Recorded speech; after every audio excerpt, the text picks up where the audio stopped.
আসসালামু আলাইকুম। সবাইকে স্বাগত জানাচ্ছি আমার দেশ টপ নিউজে।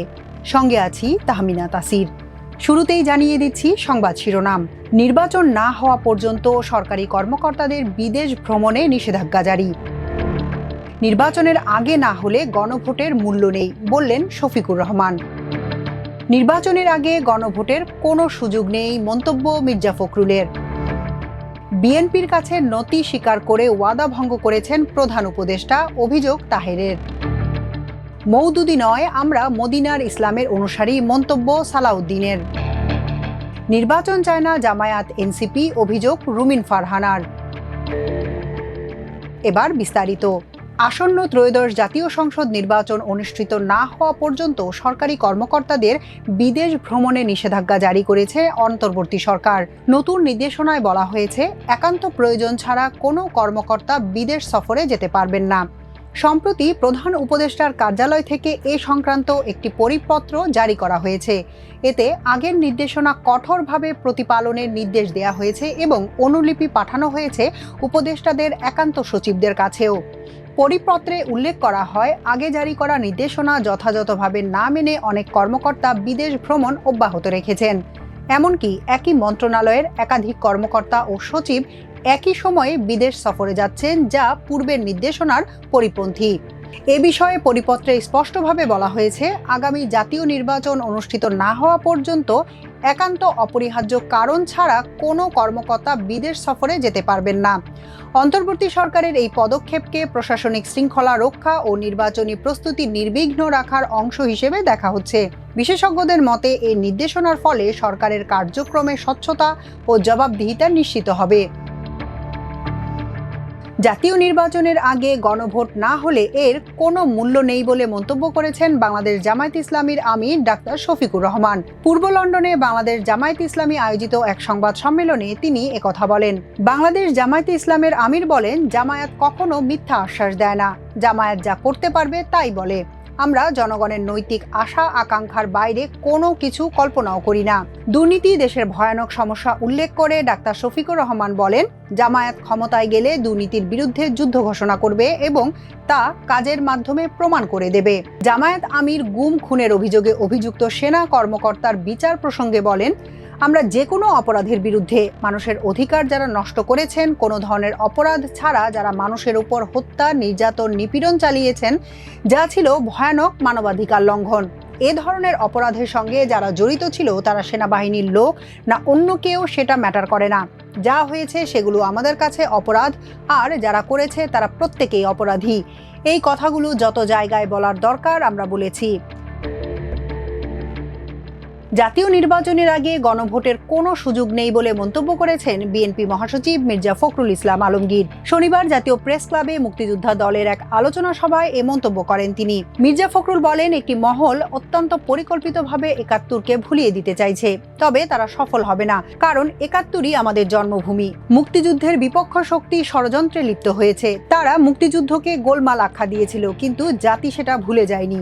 বিএনপি মহাসচিব বলেন, অভ্যুত্থানে ৩ মাসের মধ্যে যদি নির্বাচন হয়ে যেত তবে অপশক্তি মাথাচাড়া দিয়ে ওঠার সাহস পেত না। আমাদের ঘোষিত ৩১ দফায় সব সংস্কারের বিষয় স্পষ্টভাবে উল্লেখ রয়েছে। আমরা সংস্কারের পক্ষে অবস্থান করছি। পিআর অনুষ্ঠিত হবে কিনা তা আগামী সংসদ নির্ধারণ করবে। পিআর না হলে নির্বাচন হবে না, এ কথা বলে মানুষকে বিভ্রান্ত করা হচ্ছে। তবুও সব ষড়যন্ত্র প্রতিহত করে বিএনপি গণতন্ত্র প্রতিষ্ঠা করবে। শেখ হাসিনার সাক্ষাৎকার প্রসঙ্গে মির্জা ফখরুল বলেন, ভারতে বসে বিভিন্ন মিডিয়াকে শেখ হাসিনা সাক্ষাৎকার দিচ্ছেন। তাকে ফিরিয়ে আনার জন্য ভারত সরকারকে অনুরোধ করা উচিত, কারণ তাকে বিচারের মুখোমুখি হতে হবে। এদিকে বিএনপির স্থায়ী কমিটির সদস্য অবসরপ্রাপ্ত মেজর হাফিজ উদ্দিন আহমেদ বলেছেন, আমাদের জুলাই সনদের প্রয়োজন নেই, একটি সংসদ প্রয়োজন যারা গণতন্ত্রকে বাস্তবায়ন করবে। এছাড়া বিএনপি চেয়ারপারসনের উপদেষ্টা মোয়াজ্জেম হোসেন আলাল ৭১-এর মানবতা বিরোধী অপরাধে জড়িত থাকার দায়ে জামায়াতকে নিষিদ্ধ করার আহ্বান জানান। জামায়াতে ইসলামীর নায়েবে আমির ডাক্তার সৈয়দ আব্দুল্লাহ মোহাম্মদ তাহের বলেছেন, বিএনপির কাছে নতি স্বীকার করে জুলাই সনদের আইনি ভিত্তি দেওয়া থেকে সরে এসে প্রধান উপদেষ্টা ডক্টর মোহাম্মদ ইউনূস ওয়াদা ভঙ্গ করেছেন। তিনি আরও বলেন, প্রধান উপদেষ্টার বিভিন্ন সময় বিভিন্ন কর্মকাণ্ডে একটি বিশেষ দলের কাছে আনুগত্য প্রদর্শনের চিত্র ফুটে উঠেছে। শনিবার বিকেলে গণমাধ্যমে পাঠানো এক ভিডিও বার্তায় এসব মন্তব্য করেন আব্দুল্লাহ মোহাম্মদ তাহের। তিনি বলেন, লন্ডন সফরে গিয়ে তারেক রহমানের সঙ্গে অসম চুক্তি, বিএনপির চাপে নির্বাচনের রোডম্যাপ ঘোষণা তারই উদাহরণ। বিশেষ করে উপদেষ্টা পরিষদের গৃহীত আরপিও, যাতে বিএনপি দ্বিমত করায় পুনর্বিবেচনার নামে তাদের কাছে আনুগত্য প্রকাশ করেছে। আরপিও নিয়ে পূর্বের সিদ্ধান্তে ফিরে না আসলে রাজপথে এর প্রতিবাদ জানাবে জামায়াতে ইসলামী। তিনি অভিযোগ করে বলেন, জুলাই সনদ বাস্তবায়ন নিয়ে বিএনপি যে পরিস্থিতি সৃষ্টি করেছে তা অনাকাঙ্ক্ষিত। নির্বাচনের আগে এমন পরিস্থিতি সংকট সৃষ্টি করবে এবং নির্বাচন প্রক্রিয়াকে বাধাগ্রস্ত করবে। আব্দুল্লাহ মোহাম্মদ তাহের বলেন, অশুভ এই চক্র ও ষড়যন্ত্রের কাছে প্রধান উপদেষ্টার নতি স্বীকার কোনোভাবেই কাম্য নয়। এছাড়া সনদের আইনি ভিত্তি দেওয়া থেকে পিছিয়ে যাওয়াও জাতি মেনে নেবে না। গণ অভ্যুত্থান পরবর্তী সময়ে সংস্কার কাজ থেকে সরে আসা ওয়াদা ভঙ্গের শামিল। প্রত্যাশা করেন ডক্টর ইউনূস সংস্কার বাস্তবায়নে যথাযথ ভূমিকা পালন করবেন। বিএনপির কেন্দ্রীয় স্থায়ী কমিটির সদস্য সালাউদ্দিন আহমেদ বলেছেন, আমরা মওদুদি ইসলাম পালন করি না। যারা মওদুদির ইসলাম পালন ও চর্চা করে তাদের থেকে সাবধান থাকতে হবে। যারা ইসলামকে ব্যবহার করে আমাদের মধ্যে বিভ্রান্তি সৃষ্টি করতে চায় তাদের থেকে সাবধান থাকতে হবে। শনিবার নারায়ণগঞ্জের কেন্দ্রীয় ঈদগাহ ময়দানে আজমতে সাহাবা মহাসম্মেলনে বিশেষ অতিথির বক্তব্যে তিনি এসব কথা বলেন। তিনি বলেন, আমরা মদিনার ইসলাম চর্চা করি, বিশ্বাস করি। নবী করিম সাল্লাল্লাহু আলাইহি সাল্লাম ও সাহাবারা যে ইসলাম প্রচার করেছেন সে ইসলাম পালন করি। আওয়ামী লীগের অপরাধ নীতি থেকে আমাদেরকে শিক্ষা নিয়ে ভালো রাজনীতি করতে হবে। মানুষের জন্য রাজনীতি করতে হবে, ইসলামের পক্ষে রাজনীতি করতে হবে। জামায়াতে ইসলামী ও এনসিপি সমালোচনা করে বিএনপির আন্তর্জাতিক বিষয়ক সহ সম্পাদক ব্যারিস্টার রুমিন ফারহানা বলেছেন, জামায়াতে ইসলামী ও এনসিপি নির্বাচন চায় না। তারা চায় যেই সরকার আছে সেই সরকারই চলুক। সরকারের সঙ্গে থেকে তারা যত সুযোগ সুবিধা আছে তা নিতে চায়।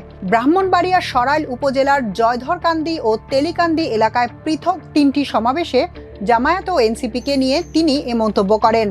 ব্যারিস্টার রুমিন ফারহানা আরও বলেন, নির্বাচন নিয়ে ষড়যন্ত্র হচ্ছে। ফেব্রুয়ারিতে যেন নির্বাচন না হয় সেই চেষ্টা হচ্ছে। বিএনপি ছাড়া অন্য দলগুলো নির্বাচন পেছাতে চায় তাদের লাভে। তারা সঙ্গে থেকে যত রকম সুযোগ সুবিধা আছে নিবে, কিন্তু আপনারা কোনো ধরনের ষড়যন্ত্রে পা দিবেন না। নির্বাচন ফেব্রুয়ারিতেই হতে হবে। ফেব্রুয়ারিতে যদি নির্বাচন না হয় সেটা বিএনপি মেনে নেবে না। এখনকার মতো এ পর্যন্তই। সবাই ভালো থাকুন, সুস্থ থাকুন, থাকুন আমার দেশের সঙ্গে। চ্যানেলটি ভালো লাগলে সাবস্ক্রাইব করুন। আল্লাহ হাফেজ।